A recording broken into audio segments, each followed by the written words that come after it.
নমস্কার, কনভার্স প্লেসে আপনাদের সবাইকে জানাই স্বাগত। একটা সাধারণ মানুষ, ধরুন তার দিন খারাপ যাচ্ছে, সে যত কিছু করতে যাচ্ছে তার মধ্যে কিছু বাধা আসছে। এই ক্ষেত্রে মঙ্গলের কথাটা খুব বলতে, যে মঙ্গল আমার ভালো যাচ্ছে না। তো মঙ্গল ভালো খারাপ এইটা একটা মানুষ কি করে বুঝবে, আর যদি খারাপও থাকে সেটার থেকেও কি করে বেরোবে, সেটা কি করে ভালো করবে? খুবই সহজ প্রশ্ন, কিন্তু উত্তরটা জটিল, এবং উত্তরটা এই ক্ষেত্রেও আমাকে দুভাবে দিতে হবে। প্রথমটি হলো, বেশ জটিল পদ্ধতিতে একজন অ্যাস্ট্রোলজার যেভাবে বুঝতে পারেন কোন ভাবে রয়েছে, কোন রাশিতে রয়েছে, শত্রু ক্ষেত্রে, মিত্র ক্ষেত্রে, এই জটিল উত্তরের মধ্যে আজকে আমরা যাব না। একজন মানুষ তার দৈনন্দিন জীবনযাত্রা কি করে বুঝবেন যে তিনি মঙ্গলের রোশানলে রয়েছেন, মঙ্গল তাকে সাপোর্ট দিচ্ছে না? প্রথম যে বিষয়টি তিনি লক্ষ্য করতে পারবেন, তার মধ্যে এনার্জি ল্যাকিং হচ্ছে, অর্থাৎ ক্রমাগত তার মধ্যে যে এফোর্ট রেট সেটা ক্রমাগত কমছে। তিনি অলস হয়ে যাচ্ছেন, তিনি কিছুটা ঝিমিয়ে পড়ছেন, তার যে কোয়ালিটি অফ এফোর্ট সেটা ক্রমাগত কমছে। 2 নম্বর হচ্ছে, তার মধ্যে মেজাজের ফ্ল্যাকচুয়েশন হচ্ছে, তিনি ইরিটেট হয়ে পড়ছেন, মাথা গরম হয়ে যাচ্ছে, কথায় কথায় মানুষের সঙ্গে কারণে অকারণে ঝামেলা লাগছে, রাস্তা দিয়ে চলতে চলতে আঘাতপ্রাপ্ত হচ্ছেন, নখে, হাতের তালুতে বারংবার বাধা পাচ্ছেন, বাধার থেকে বড় কথা ব্যথা পাচ্ছেন, রাস্তায় চলতে চলতে একটা ইটের সঙ্গে ধাক্কা লাগলো, একটুখানি কেটে গেল এবং রক্ত বেরিয়ে এলো, রান্না করতে যাচ্ছেন কোনো একজন ভদ্রমহিলা, কোনো কারণ নেই, একটুখানি তেল ছিটে তার হাতে লাগলো এবং পুড়ে গেল। এইভাবে আমরা কিন্তু খুব ইজিলি বুঝতে পারবো যে মঙ্গলটা খারাপ হচ্ছে। কেটে যাওয়া, আঘাত প্রাপ্তি বারংবার, এবং তার সঙ্গে সঙ্গে সবচেয়ে বড় জিনিস যেটা, সেটা হচ্ছে রিকোয়ার্ড এনার্জি লেভেল, সেটা কিন্তু কমে যাচ্ছে। অর্থাৎ যতটা তার খাটনিটা দেওয়া দরকার সেটা তিনি পরিশ্রমটা দিতে পারছেন না। আর তার সঙ্গে সঙ্গে যেটা বললাম যে ব্লিডিং হওয়া, রক্তপাত হওয়া, মেয়েদের ক্ষেত্রে এটা খুব সহজে বোঝা যায়।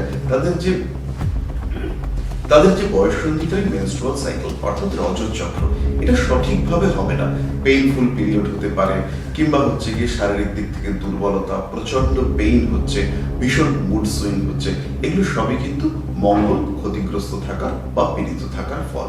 আর এর রেজাল্ট হচ্ছে গিয়ে সাধারণভাবে কাজকর্মের ক্ষেত্রে বাধা বিপত্তি, এগুলো তো রয়েছেই, কারণে অকারণে মানুষের সঙ্গে অশান্তি, জমি জায়গা ক্রয় করতে যাচ্ছেন কিন্তু কিছুতেই পছন্দ হচ্ছে না, ভাবছেন এই জায়গাটা কিনেই ফেলবো, এই ফ্ল্যাটটা হবে, দেখা গেল হচ্ছে না, কারণে অকারণে পিন জাতীয় জিনিস, তার, পিন, ছুঁচ, এগুলোতে বিদ্ধ হচ্ছেন।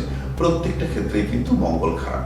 আরেকটি বিষয় হচ্ছে, মজার বিষয়, যাদের ক্ষেত্রে মঙ্গল পীড়িত এবং যে সময় মঙ্গল পীড়িত সেই সময় তাদের কিন্তু বাইটসের সম্ভাবনা বাড়বে। অর্থাৎ রাস্তা থেকে চলছেন, রাস্তার কুকুর আপনাকে তাড়া করলো, কামড়ে দিল, ডগ বাইট হলো, এই ধরনের সময় কিন্তু আপনাকে একদম নিশ্চিন্ত হয়ে বুঝিয়ে নিতে হবে যে মঙ্গলের নেগেটিভ ইম্প্যাক্ট আপনার উপরে কাজ করছে। তো এবার ধরুন কেউ এই মঙ্গলের দোষ থেকে বাঁচতে চাইছে, সে এরকম পরিস্থিতিতে পড়েছে, তার বিভিন্ন রকম ভাবে ক্ষয়ক্ষতি হয়েছে শারীরিকভাবে, তো সে এটা থেকে বাঁচতে চাইছে, সে কি কি করলে এই বিপদ থেকে সে অ্যাটলিস্ট উত্তীর্ণ হতে পারে? এই ক্ষেত্রে প্রথমেই বলি যে 3টে বিষয় আমাদের জীবনের এই ঘটনাগুলোকে কন্ট্রোল করে। তার মধ্যে প্রথম হচ্ছে ন্যাটাল চার্ট, বার্থ চার্ট, জন্মকুণ্ডলী। দ্বিতীয় হচ্ছে দশা, কোন টাইমে কোনো একটা ঘটনা ঘটবে। এবার হচ্ছে গোচর বা ট্রানজিট। গোচর হচ্ছে জেনারেলি মুভিং প্ল্যানেটস, খুব সোজা ব্যাপার, কিন্তু প্রথম দিকে বোঝাটা একটু কঠিন। তো এই 3টে বিষয়ের মধ্যে সমন্বয় সাধন হয় এবং তখন আমাদের জীবনে ঘটনাগুলো ঘটে। তাহলে প্রথমেই বুঝতে হবে যে টোটকা রেমেডি বা ফাটকা রেমেডি, এটা কিন্তু সবসময় অ্যাপ্লিকেবল নয়। প্রত্যেকটি ক্ষেত্রেই মঙ্গল বলুন বা বৃহস্পতি বলুন বা কোন কম্বিনেশনে ঘটনাটা ঘটছে সেই ব্যাপারটা আপনাদেরকে বুঝতে হবে, এবং তখন রেকটিফিকেশন বা রেমেডি করা যেতে পারে। যদি শুধুমাত্র মঙ্গলের কোনো একজন মানুষ প্রতিকার করতে চান, সেই ক্ষেত্রে সবচেয়ে ভালো সহজ উপায় হচ্ছে রেডিশ কালারের ড্রেস ইউজ করা। তিনি লাল ধাগা হাতে ইউজ করতে পারেন। তিনি যে কাজকর্ম করেন, ধরুন আমি পড়াশোনা করছি, আমার লেখার অস্ত্র হচ্ছে আমার পেন, তো আমার পেনের যে বডি সেটাকে আমি রেড কালার ইউজ করতে পারি। বেশিরভাগ সময় লেখার জন্য আমি লাল কালি ইউজ করতে পারি। মঙ্গলের এই যে কালার এই কালারটাকে ইউজ করা, এটা হচ্ছে initial remedy. Copper bracelet, copper বালা, তাকে আমরা ইউজ করতে পারি। দুটো ক্রিস্টালের আমি নাম বলবো, একটা হচ্ছে রেড জাসপার, খুব ইজিলি অ্যাভেলেবল ক্রিস্টাল, এটা ইউজ করা যায়। আর একটা হচ্ছে কার্নেলিয়ান। এই ক্রিস্টালগুলো প্রাচীন কাল থেকে ব্যবহার করা হয়েছে, এই ক্রিস্টাল আমরা ইউজ করতে পারি। ব্যবহার করা যেতে পারে রেড কোরাল অর্থাৎ লাল পলা। এছাড়াও তামার পাত্রে জল খাওয়া, সেটাও হচ্ছে গিয়ে মঙ্গলের জন্য ভালো কাজ করে। কিন্তু প্রশ্ন হচ্ছে, যে সমস্যাটাতে আপনি এক্স্যাক্টলি পড়েছেন সেই সমস্যার কারণটা আদৌ মঙ্গল কিনা সেটা উপলব্ধি করা হচ্ছে সবচেয়ে জরুরি। আমার মনে হচ্ছে যে মঙ্গলটাই অমঙ্গল সৃষ্টি করছে, এবং সেই ক্ষেত্রে আমি মঙ্গলের জন্য একটা তামার বালা পড়লাম, পরের দিন দেখা গেল আমার একটা অ্যাক্সিডেন্ট হলো। তো এরকম ঘটনা বারংবার ঘটে, এবং তার কারণ হচ্ছে গিয়ে এই মানুষজন বুঝতে পারে না এক্স্যাক্টলি ঘটনাটা ঘটবার পেছনে মূল কারককে। হয়তো সামনে থেকে আমরা দেখতে পাচ্ছি যে মঙ্গল গ্রহ কারক, কিন্তু পেছন থেকে কোনো একজন মঙ্গলকে দিয়ে ট্রিগারিং করাচ্ছে।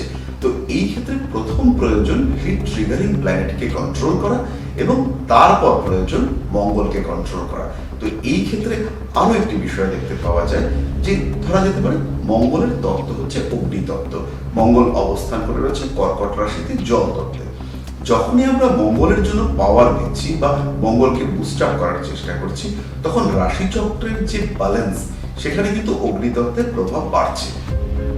হতেই পারে তার ফলে যে জল তত্ত্বের প্রভাব সেটা ডিস্টার্ব হলো। তাহলে এই অগ্নিতত্ত্ব জল তত্ত্বের মধ্যে যে ব্যালেন্সের অভাব সৃষ্টি হলো, তার থেকেও কিন্তু কুপ্রভাব সৃষ্টি হতে পারে, এবং সেই কুপ্রভাবটাও মারাত্মক আকার ধারণ করতে পারে। তাই যখনই আপনারা রেমেডি, প্রতিকার নিয়ে চিন্তা করবেন, তখন কিন্তু অবশ্যই রাশিচক্রের একটা সঠিক বিশ্লেষণ দরকার। অন্যথায় কিন্তু আপনি যে এক্সপেক্টেড রেজাল্ট সেটা পাওয়াটা কঠিন হয়েছে। আজ আপনারা দেখলেন শান্তনু স্যারের সাথে কথোপকথন। আমাদের বিষয় ছিল অ্যাস্ট্রোলজি। আর আপনারা দেখতে থাকুন কনভেক্স, আর নিয়ে আসছি পরের এপিসোড আরো একটা ভালো কনসেপ্ট নিয়ে। নমস্কার।